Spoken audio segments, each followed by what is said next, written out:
বিশ্বনবী দেখলেন আমার তো প্রতি সপ্তাহে সপ্তাহে যুদ্ধে আহত সাহাবীদের সেবা দিবে কে? বিশ্বনবী রুফাইদাকে বললেন, রুফাইদা তুমি মসজিদে নববীর পাশে একটা মেডিকেল ক্যাম্প করো। বিশ্বনবীর ডিরেকশন অনুযায়ী তিনি মসজিদে নববীর পাশে একটা মেডিকেল ক্যাম্প করলেন এবং আহত সাহাবাদের চিকিৎসা উনি ওনার টিম নিয়ে দিতেন। বিশ্বনবীর পরামর্শে উনি আনসারী এবং মুহাজির মহিলা সাহাবীদেরকে নিয়ে একটা স্পেশাল মেডিকেল টিম গঠন করলেন।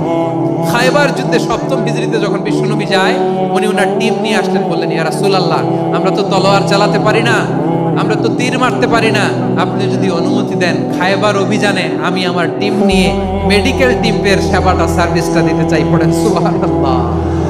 বিশ্বনবী অনুমতি দিলেন। যোদ্ধা সাহাবীদের সাথে রুফাইদা আল আসলামিয়া উনিও মেডিকেল টিম নিয়ে অগ্রসর হলেন।